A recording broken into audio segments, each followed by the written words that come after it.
I'm not like anxious to say, wow, I want to see if these guys are any good or not. I just want to see the boys perform. I want to see them play together. I haven't watched them play together since they've been in high school. So this is good for me. You know, the boys playing together too is good for them too. So I'll be happy when all three of them are reunited. And this is a small step to it. Why didn't you send him to the game yesterday in Vilnius? Well, it's yesterday's game. They wouldn't allow my Facebook guys to come in there and film anything. The boys weren't playing anyway. So just to be sitting in there and to bring all this buzz to an away team, I was like, what's the use of even going? But why not have the boys go to support their teammates? They finna support their teammates, but at home first. They supporting them. They don't have to be there just to support them. We support them anyway. That's their team. It's hard for them to sit there and not be able to do nothing. So I'd rather, you know what? Ain't no use to make that long trip over there. Let's get ready to perform over here and have our first home game here. What are you going to tell them before their first game Tuesday? I ain't going to tell them nothing. I'm just going to go out there and watch them play. My boys perform. It's entertainment. I don't have to be like, okay, Jello, this is a big deal. Melo, I need you guys, this is something special. No, we're ready to play basketball. And that's the passion that they have that I don't have to tell them nothing. What will make this experience successful? What's going to make this successful is the fact that they love the game so much, so it's not like pressure or nothing to them. So they go in with a different mindset. It's just to play hard and pick up wins. You know, I'm on the outside now. You're never on the outside. I'm on the outside as being as well as I can't do anything. They're on the court performing and doing what they do. So I have a lot of input on what's going on now because I'm boisterous about all the stuff that I see. And I just talk how I feel. You know what? And some people take that as, oh, LaVar doesn't like this or he doesn't like that. I'm just telling you how I feel at that time. Well, how much control do you have over the situation with this club? I don't have basically no control. I basically have no control. I can just, look at my boys and hope for the best for them and put them in a situation where they can flourish. And, try to have some opinions on certain things on how my boys kind of function. All I can do is give you input on that. Other than that, I don't have no control where it's like, oh, we're only going to do this, we're only going to do that. I don't do that. So with Melo, the plan was always to homeschool. The plan was to homeschool him because sometimes you have to take different routes to get where you're going. And you don't expect that. It's just like if somebody says, you know what, we're going to this place over here, and I need you to make a right. And I go up there and make a left. Then I'll make a couple of more lefts and end up in the same place and find out it's a new shortcut. That's good, as long as we get there. So that's why the plan was for Melo to go to high school and do his thing, but we had to take a different route on the way people start doing different things. And as we're moving in this journey right here, we're going to have to change up from time to time. This is called where you can adapt. And that's what we're doing because everybody thinking we're going to go the same route that we went with Lonzo. That was the plan. But if we can start doing things better and quicker, we're going to take a different route. So Melo done with school period? Melo's done with school period. He's a professional now. So now this is just another, it's a shortcut actually for him because he's doing more. Just think about it. Lonzo, who was he playing against when he was 19? Jello's playing against better people at 19. So Jello should be on a quicker road. Well, do we know that yet? Do we know the competition? I know that, of course. Yet? The competition, of course. Better than UCLA? Better than Better Pac-12? than UCLA. Better. You know how I can tell? It's just like when you play professional. Okay? If you're playing in college, the ball rolls, you might get it, you might not. But I think if you're making a living playing basketball, I think you're going to go for that ball a little harder because if you don't get it, guess what? You're cut. Now you're not making a living anymore. So these guys, I think, are going to play harder on the fact that they're making a living. They're trying to do an extra step. You have a good or a bad game at a college, you're still there, you got the next game. Okay, it's whether you're going to get benched, you might do better in practice. But if this is not your livelihood, I don't think you take it as serious. So you can joke around, you can do some other things, but once you're a professional and you know everything, you have to be held accountable for what you do now. I watched a game last night. Right. The refs called it differently. They let a lot go. Right. LaMelo's 165 pounds. Okay. How do you think he'll adapt to the transition at 16 years old? He'll adapt to it very good. You take your ass in there and get hit, you might not want to go in there like that. You better have for a pass. You better have a floater. You better be quicker. Now, I don't think the weight has too much to do. You got a lot of guys that I always look at, and I told my boys about Allen Iverson. They're in 100 and some 60 pounds at the most, going against 7-footers, playing every day. Come on, you can do the same thing if you can do it. So it's not about how much you weigh, how fast you got to be smart. If your IQ is good, hey, there's a lot of guys that's undersized, you know, and there's a lot of guys that's big. But if you got to be smart about how you play. They can say let a lot of things go as they're playing because everybody's like, oh, it's super physical. Yeah, it's physical. It's physical anytime you play, but it's not football. It's basketball. You still see both boys, but you see Jello with the Lakers next year. I see Jello with the Lakers next year, man. How? On the fact that a lot of people, since Jello didn't go the political route, so everybody's saying, well, he's not on anybody's list. Yeah, because Jello didn't go to Adidas Nation. Jello didn't go to the McDonald's All-American. He didn't go to the Nike Peach Jam or all this political stuff where you're supposed to go so you guys can start ranking it. So they don't know how good he is. But I'm trying to figure this. How you average 30-something points for 3 or 4 years and you're not good? That boy can put that ball in the hole. But if you don't go that political route, they're like, oh, he's not a good pro. He got great size. He'd be one of the best 2 guards around who can shoot the 3 and post up. I don't see nobody playing like him. Not at the 2 spot. But everybody wants to talk about the ball handling and all this. Jello can get to the hole and do what he's going to do. So I see scouts starting to see him now and then change their mind. Jello already got that pro body. He got that pro strength. Stronger than a lot of pros. So he's going to be very successful in this league right here when people get a chance to look at him and do his thing. Even at UCLA, he was a spot player. They didn't have him in the post, catching the ball over the top and doing all that stuff. Nah, he's going to be able to let his game just open up where he's a pure scorer.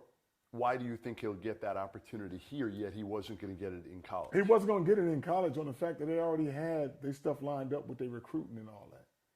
So they're trying to look at, they're not looking at Jello as a superstar, which he is. Over here, they got a different mindset on Jello. Like, oh, you can shoot the ball. Oh, you can post up. You can score that ball. Let's do what we can with you. What if they don't play him? What if the coach here from Lithuania doesn't play the boys as much as you want? I don't think that's going to happen. I don't think we would have came this way. I don't think we would have came this way. You know, you got to have a good feeling. Our agent, Harrison, is one of the new breeds of agents on the fact that he's looking what's best for the boys. Now, this is how most agents operate. How much money you paying them so I can get my cut? So I'm going to the highest bidder so I can get my cut. As opposed to, you're probably not going to get much, but it's better for the boys to play over here. What's best for the boys, not what's best for the agent. And the agents be like, you know what, I'm trying to get as many clients as possible and get my money. Harrison don't think like that. He's want to know what's the best situation for the boys, and he did his due diligence and figured out these teams because a lot of guys wanted the boys, but you want Melo for 3 years. This is a 1-year thing, and then we see where it goes from there.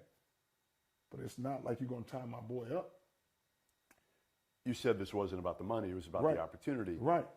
All right. How much money are they making, the boys? I don't even know. You don't know how much money they're making? I don't care. Per month? Per month. No idea. For what? 1,000? We 2,000? We got everything here.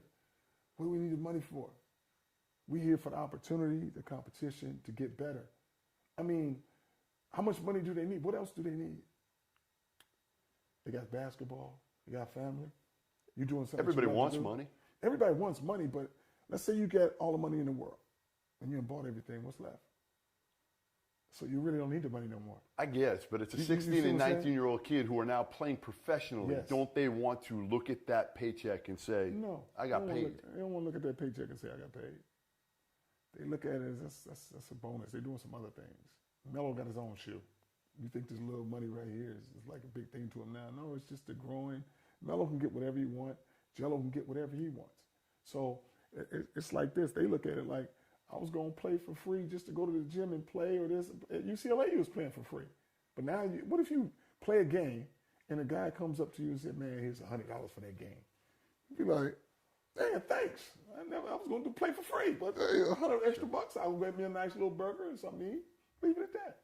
And be ready for the next one. So it's not about how much money they're getting paid like that. You made some strong comments to me earlier off camera about Luke Walton and the fact that oh yes, the players didn't want to play. They don't want to play for Luke Walton. That's the mindset I have on the fact that I'm looking and like when you lose by 20 and 30, I've always said when you lose by 20 and 30, I can tell my boys, you don't want to play for me. You don't want to play. So I tell them that's a pride thing, and that's what I see on the outside sometimes. And it might be a strong opinion, but it's my opinion on the fact that I'm like, they can't be losing like this. You know, something is going on right there, and I don't know, and they got to work to fix it. But from when I look at things like that and being in that mode, when you're losing by that much, I got to look at something. And that's what I say. It's like the guys look like they don't want to play, but that's what I said. They probably want to play for them as hard as they can, but it's going on what I see from an aspect. I'm like, I don't see as many high fives. I don't see as many, when guys go to the bench, it look like they're mad that they're coming out. So this is what I assume like that. It may be wrong, but to me it's right. How much have you talked to Lonzo about this? I haven't talked to Lonzo. I haven't talked to anybody about it. I'm just telling you how I felt about it because from what I'm looking at, I'm like, you can't keep losing like this. Something's got to be wrong. It just can't be, oh, we wasn't ready to play. We weren't ready to. It's something. You know, I don't know what it is. They've lost 9 in a row. 9 in a row. That's a lot of losing. I'm not used to losing like this, regardless of whose team my boys are on. The losing right there brings up the frustration part. Even though I'm not playing and all that, it's more to me. And it's because of the winning that I have with my boys and the way we bred. So the losing, I can't see it like, okay, if all the players are doing wrong or this and that. I don't know. I don't get going how I feel about it. And it's not to knock the Lakers or anything like that. It's not to knock the coach. I'm just, how I am assertive on like, wow, what could be the problem? What's your relationship like with Luke and Magic? With Luke and Magic and them, like I said, I talk more to Magic. I'm not going to say that we have the greatest relationship on the fact that we haven't known each other long enough. So you can't say a relationship, you meet a guy and you talk to him 3 or 4 times in a row and now it's a great relationship. No, that's not true. It's a relationship that's good. I mean, we can communicate with him. I talk to Magic and Rob more than I talk to Luke, but it's not like I dislike these guys or anything like that. They have to run their organization a certain way. And you know how I am. I speak a certain way, and that's just how I am because you ain't going to control me. I'm going to say what I want to say anyway. But you know what? They're doing the best they can. I'm like this, and I've always been like this. It seems like it would be hard to coach when you was young because guys look at you in the beginning as a friend instead of a 50 or 60-year-old man where it's like, yo, this is what you need to do. And it's just a development because sometimes the best thing to say is the younger coaches can always relate to the players better. Sure. And that won't be the case on the fact that the players become more friendly. So when things didn't go their way, now it's like, what are you doing? So you're in a rock and a hard place because you start off, but you have to do certain things to make this fit. So guess what? They in the same boat I'm in. When you're going to hear a lot of negative stuff and a lot of positive things. But when stuff is bad, guess what? It's all coming to you. Do you thrive on the negative stuff? Me, myself? Yeah. Yes, I do. Because I like the people to say, oh, hell no, this ain't going to work, this ain't going to work. And when it works, it's like, I thought I told you, you can't stop me. It's going to work because I make it work. And sometimes you have to take the outside what people are telling you sometimes and kind of use that as far as a little help. A lot of people don't like to, like when people, they get and say, I don't listen to nobody. But it's some people that I listen to. Y'all just don't know. Who do you listen to? Ain't got nothing to do with y'all, as long as I get it right. But I got somebody. Everybody got to have somebody. But I don't have to be out there like, okay, I listen to this dude. I don't listen to a lot of people. But the guy that helps me out has only been having my back and is very smart with what we're doing. Elsewise, I wouldn't be in it with him. Because people think I'm running this by myself. No, I'm the face of this. But you got to have help regardless of what you do. In 10 years, LaVar Ball is doing what? In 10 years, LaVar Ball is sipping a strawberry lemonade in Morocco. Morocco? Yes, Only because my brother told me to go out there for a few years. Morocco, Lithuania. Hey, I'm going to come back to Lithuania on the back end. You guys haven't even been out in Lithuania. You haven't explored nothing. I'm not an explorer. I'm the explorer. You went out for Mexican food, though. Oh, yes. Finally found some food Finally you like? found some food, man. It's a spot. I don't even know where it's at, but they took us on a Conus. man. I think Conus. That's the name I of think it? so. Oh, I think so. man. Big time? It took me back to the States. Because I've been trying to find some food to eat around here, and I think I'm getting lighter and lighter. But that one put me on heavy meal. You might need to get lighter and lighter. You might need to lose. You know, No, I don't need to lose no more weight, man. I lost enough. Shoot, doing all the cooking and hanging out with Tina and doing all this rehab, I lost all my 320 pounds. What's it like to have Tina here with you? It's great to have someone that you've been loving for a long time to be with you. It makes the time, it's not even like the time is standing still. And just to be with her and to be with the same woman for all these years, it's like, man, it don't get bad. It just keep going. And then when you look up, it's like, wow, 10 years went by, 20 years went by. And it's like, it don't seem like that when you're with somebody that you love like that. We've seen a different side of you with her. Well, here. definitely, you're going to see a different side on the fact that Tina needs my help. You know, so she's not as lively as she used to be, but it's coming back to her like that. So as they say, when you get married and sickness and health, don't just have all the good times and be like, oh, Tina's great.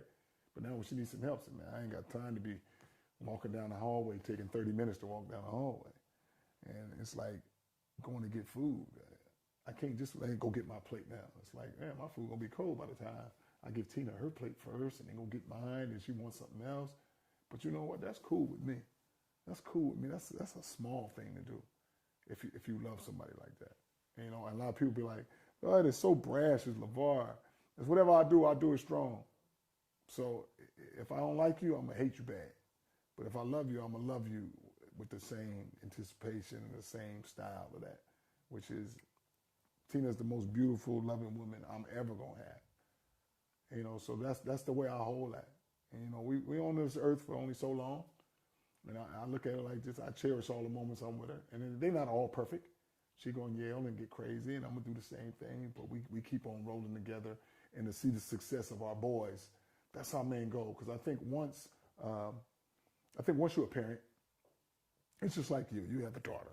But you want to make sure everything goes smooth and she gets whatever the heck she wants. Even if you have to do some other changes, you're like, yo.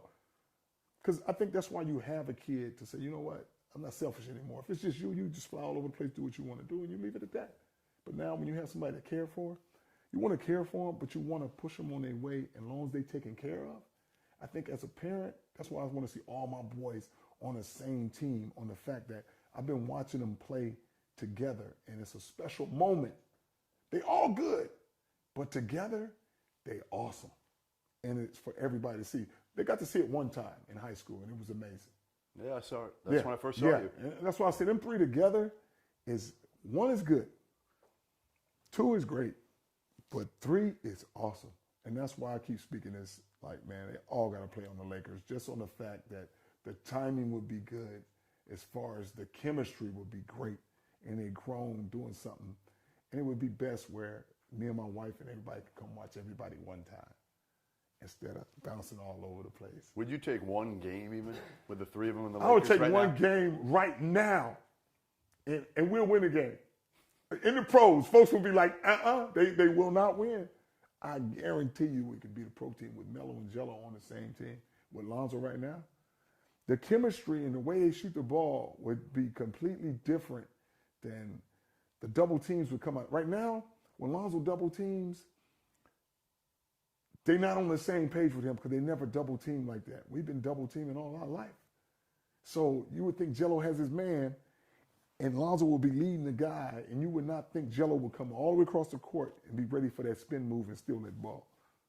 Because you're like, you can't leave your man way over there. Where is he going? Because Lonzo's finna make him spin, only because they know that up here. And then Melo will be like, oh, when he makes this dude spin, the best shooter is right there. So I'm going to leave my man and go to that shooter because the ball coming over there next. And we get these steals, and folks be like, how'd they do that? But the way they move and been playing together for so long, it's something special to watch. what do you think Melo and Jello, how do you think they feel when they see Tina here, watching them, Tuesday night, when they're going to look over? Because a year ago, right. A year ago it was scary, right? Right. It was scary, but like I said, we handle everything. We handle everything. And, oh, that's good. yeah, we're good. See, Come on. you probably got to move, I assume, to the boys. That's Jello. Yeah. Come on in, man. You next, homie. We'll probably get you in your, or do you want us to do it in here? Do it here. I'll just move. Yeah. So we'll make it easy for you. I have two things left. Can you re-ask that question and then ask him about the airport arrival and what that whole Done. experience We was can. like, and then Yeah. we'll Okay. Done. All right. Get to the back and move, man. Hurry up, homie. Yeah, we're almost done with you. Okay. 2 more questions. It's got to be All quiet. right, let's roll. That's all. Be quiet. What do you think it means for Melo and Jello to see Tina here now after where she was a year ago? Man, it's great for them to see her where they won't take for granted. Like, Tina's always been there to watch them. But they know the ordeal that she's went through. Like, man, she couldn't have been here. So they're looking at it differently now. Like, man, I want my mom to watch as many times as we can play now. So it's different. Because usually you take it for granted. Like, oh, she's going to be there. Family's going to be there. But when you look up and you play some games and you're like, okay, my dad over there, but my mom is really right there. She's not here no more. So now for her to be back on that scene, it's like the boys is like really cherishing that. And I know they don't show it because I never taught them to be super emotional like that. I always taught them to be super tough and don't miss nobody and just do what you do. But deep down inside, they know. They're like, man, I'm glad my mom is here. It's good to see it. What was the Ball family arrival in Lithuania like? Describe that scene. Man, the Ball family's arrival in Lithuania. Lithuania. You can't even say it. I got to say Lithuania. Shoot, that's what it is, Lithuania. But it was very welcoming. It was, it was kind of what I expected with that Ball name. We coming. So to see something new, interesting, you're going to get a lot of people. That's just how it is. If nobody really cares about you and you just okay, you might have a couple of people there. But the welcoming committee that we had was very nice. All the cameras and stuff like that. But I expected that on the fact that Ball name is growing. Why are you so interesting? Why do you think people react to you the way they do? People react to me because I'm not like your regular guy. I say things that a lot of people want to say, but the way my situation is set up, it allows me to be as free as I want as far as I say whatever I want to say on the fact that I don't have to answer to anybody. When you build your own brand and you're kind of your own guy, you can go your own way because if they're not doing it the way you want, go with your brand and go that way. And it makes me strong, but it also, you'll see me in a fun phase where it's kind of funny. And then you see me in a serious phase. You see me in a mean phase. And it's just how the media wants to portray it. It's just like, I'll go again with the girl from Fox. They was like, oh, LaVar told her to stay in her lane. Is staying in your lane a mean saying? I didn't tell her, get the F out my face, you ugly. I didn't say nothing like that. But you see how they took it? He told her to stay in her lane. That's not good. Wow, that was a nice way of saying it. And it's just how, and it's just like they talk about the love. I always had the same love for my boys, but it's not for them to say, well, LaVar is a good father or a bad father. I really don't care what they think about that on the fact that as long as my boys understand what I'm about. It's just like if it's so bad and I do so, why don't they just leave? But you see how close they are, and then people look at it like, nah, he's controlling them because they're close and they won't deny him and this and that. They should tell him, hey, LaVar, back up. That's enough. It's our time now, Dad. You know what they're saying? Yeah, it's our time as a family. Yeah, people think that Lonzo, when he gets older, yes, is going to tell you to F off, I'm gone. Dad, I had enough. I'm doing it my way. You heard it. Let it be known. Lonzo been doing stuff his way for a long time.